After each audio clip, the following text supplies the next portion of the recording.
이 때문에 식물성 빈초산을 뿌리는 이유는 우리 농약들이 있잖아요.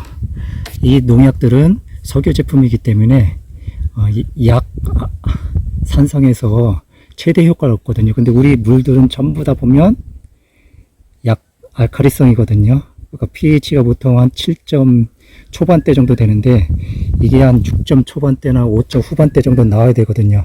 그렇기 때문에 그걸 인위적으로 바꾸는 방법은 요 얘기한 빙초산이나 식초나 그런 게 있는데 요 빙초산을 섞어주는 게 나중에 요게 알칼리성이 되거든요. 어느 정도 하면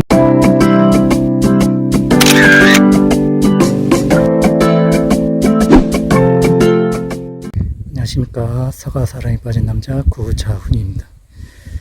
사실은 지난주에 약을 쳐야 되는데 비가 계속 와서 제가 타임을 놓쳐갖고 오늘서 이제 치게 되는데 보니까는 조금 늦게 치다 보니까 홍로가 진딧물이 있어갖고 저 뒤에 병에 든 유제인 빵바레에서 진딧물하고 노린재도 사실은 이맘때쯤에 쳐줘야 되거든요. 그런 걸 쳐줘야 되고, 그 다음에 이제 탄저라든지 갈반이 심하기 때문에 저는 한 달에 한 번씩 다이센 45를 뿌리거든요. 그러니까 그런 거를 이용해서 제가 오늘 하는 것에 대해서 조금 설명을 드리겠습니다. 제가 이 통에 담았는데 이거는 뭐냐면은 빙초산이거든요. 식물성 빙초사 써야지 제 회원 가운데 한 분이 공업용 빙초사 써갖고 나무가 베린 적이 있었거든요.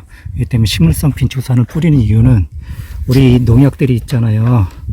이 농약들은 석유 제품이기 때문에 약 산성에서 최대 효과를 얻거든요. 근데 우리 물들은 전부 다 보면 약 알칼리성이거든요. 그러니까 pH가 보통 한 7점 초반대 정도 되는데 이게 한 6점 초반대나 5점 후반대 정도 나와야 되거든요. 그렇기 때문에 그걸 인위적으로 바꾸는 방법은 요 얘기한 빙초산이나 식초나 그런 게 있는데 요 빙초산을 섞어주는 게 나중에 요게 알칼리성이 되거든요. 어느 정도로 하면 되냐면 딱 500에 바카스병 한 병 정도 되거든요. 이게 한 110ml 정도 되니까 바카스가 한 110ml인가 그 정도 될 거예요. 그 정도 뿌리면 되고, 또 하나는 제가 얘기했잖아요. 다이센 45랑 저는 이건 한 달에 한 번씩 뿌리고, 그 다음에 여기 보면 알겠지만 사과에 진딧물하고 얘는 노린재가 있더라고요. 그렇기 때문에 그런 거를 이용해서 저는 요거를 지금 진딧물 약을 일주일 정도 늦으니까 진딧물이 좀 많이 붙어갖고 요걸 하는데, 요걸 할 때도 보면은 얘를 여기다가 물에다 섞어갖고 골고루 섞어갖고 하는 게 가장 좋거든요. 그런 거를 이용해서 약을 쳐야 됩니다. 그래서 이제 지금부터 열흘 동안 치는데, 제가 전에도 한번 지난번 영상에서도 알려드렸다시피 5월달에 얼마큼 병을 최대한 억제하느냐에 따라서 이제 7월달, 8월달 장마철에 병이 줄어들 수가 있거든요. 이 농약은 치료제는 없어요. 병을 최대한 억제시키는 방법밖에 없기 때문에 자주 뿌려야 되는데 5월달에 뿌리는 농약은 최대한 천천히 뿌려갖고 농약이 수북히 맞을 수 있도록 해줘야 돼요.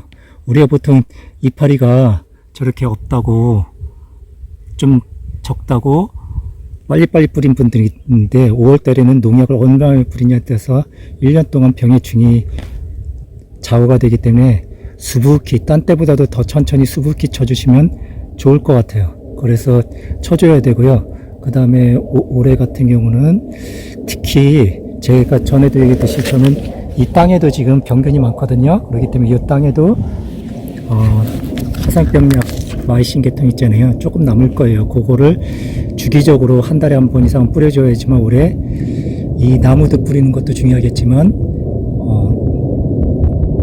땅에도 소독을 잘해야 됩니다. 그래서 저는 오늘 이 다이센 45라고 갈반하고 탄저, 갈색무늬가 갈반이거든요. 탄저를 하고 이 노린재랑 돌바르충이라든지 여러 가지 진딧물약을 보살 수 있기 때문에 이거를 이용해서 저는 치려고 합니다. 예, 이상으로 저는 치러 가겠습니다. 여러분들도 약을 꼭 꼼꼼하게 지지주셔서 올해 사과 농사 대박 나시기 바랍니다. 예, 감사합니다.